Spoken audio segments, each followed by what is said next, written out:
Right, you savages, this is 5 things that we learnt watching United absolutely capitulate and bore the piss out of us and put in one of the worst performances I've ever seen at Old Trafford against Burnley 2-0. Number 1, Andreas was awful. Don't think we learned that tonight. Anyway, 79.5% pass completion. Really? 0 take-ons, 1 chance created. 1 out of his 4 fucking shots on target. Honestly. If our midfield was just like, lads, stop shooting. Let's see where we go with this. The fact that he got substituted at half-time should tell you everything. I mean, I tweeted that at half-time thinking this is something I would like to see. Pleasantly surprised when a couple of minutes later I saw Mason Greenwood pop out to go and warm up at half-time, and I was like, I hope this is for Andreas. And it was for Andreas.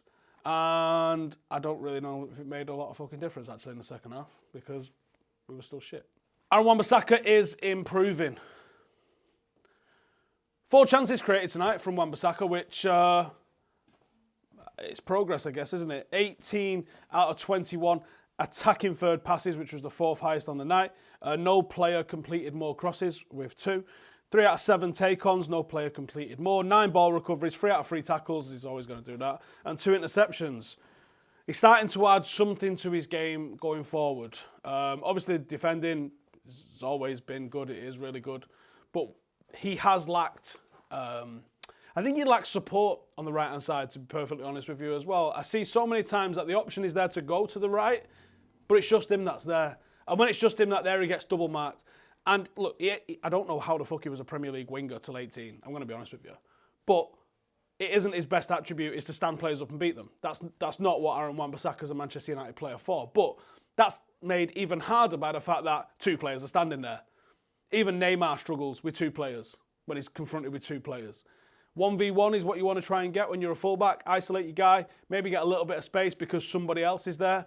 Contrast that to what you see Brandon Williams doing. They're both getting forward, almost in equal measure, to be honest. Brandon likes to get even further forward and get into the box. And at times I thought he thinks he was playing as a shadow striker, but Brandon Williams is always there with another partner. United are very left-favoured. I don't know if that's because Fred and Matic are both left-footed.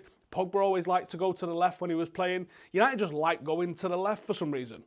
Brandon Williams, when he's running forward, he takes away a fullback from someone, but it's always someone 5 or 6 yards just inside him, which then gives people a bit of an option. And some of the interplay around on that left-hand side is pretty good. Wan-Bissaka never really gets that because he's fucking nobody there. And he's been nobody there since Ashley Young was there, since Valencia was there. So many times United go out to the right, but there's no one ever in front of them. The desperation for someone that can take that spot, make it theirs, and do something with it, needs doing. We're shit at set pieces. We've clearly not learned anything from recent weeks, or we're being targeted for it. And to be fair, this is Burnley, man. This is what they do. This is literally, you open up, I would have thought the Burnley play, page 1, set pieces, love them. And we're not learning. And we're shit defensively set pieces, and we're shit offensively at set pieces. Matic gets doubled up on, he loses his header. Chris Woods jumps on it, reacts quicker than everybody else and puts it in the back of the net. As the teams was walking out, it was my old man that says, "Was like, look at the fucking size of them." And apparently there's only like an inch or 2 difference in between the 2 teams. But Jesus Christ, does it look so monumentally different, the size in both of the players and the physicality of the Burnley players. It looked like a team of men playing against a team of under-18s. It really did. And that showed, I thought, some of the set pieces. And even the way they bullied them way through for the second goal. We have to be better at set pieces. I don't even know. We didn't learn that today, but we just have to be better at set pieces. We are losing goals and consequently losing fucking games because we're unintelligent when we're attacking and we're fucking shit when we're defending. Right, we need to stop from shooting outside the box. I am fucking sick of saying it. Manchester United spend the last 20 minutes of every fucking match day warming up like this. Consequently, when it comes to a match and we have 24 fucking shots with most of them being outside the fucking area and not a danger to anyone apart from passing fucking aircraft, you question why Manchester United are continually doing this. This isn't a junior football team who just wants all the lads to have a bit of a shot so they feel nice before the match starts. This is a professional fucking allegedly football organisation that is doing some of the most bananasly basic shit that makes absolutely no sense. Now, you're not seeing me ever really scream, get this manager out. Arsenal surely has shown you that just fucking changing a manager and doing fuck all else does fuck all.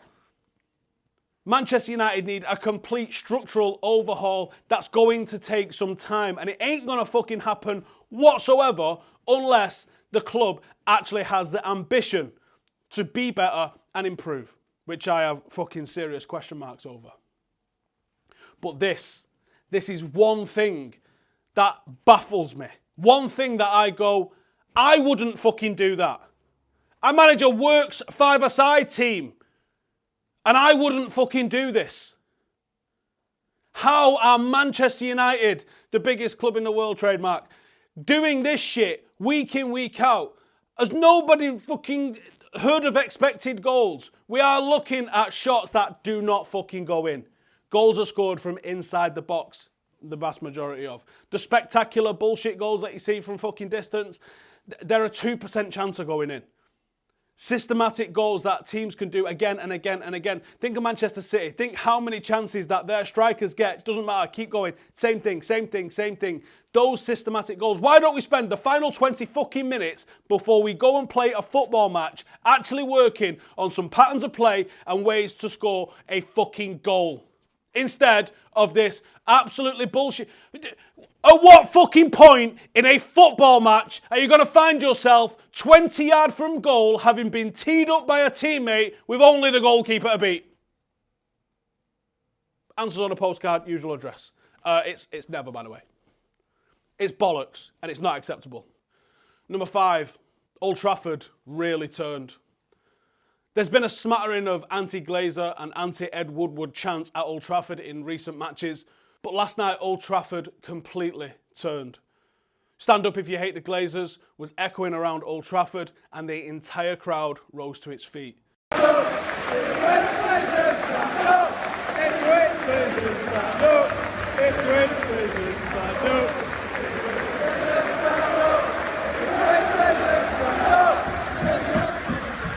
Now the message is loud and clear. The fans are not happy with the Glazer ownership and the progress the club is making on and off the field under the Glazer regime.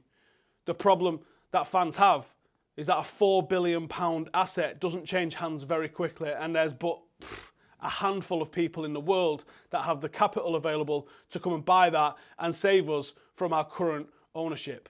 So now the crowd has turned, more so than I've ever seen it do inside Old Trafford. Will the Glazers be forced to act? Do they even care?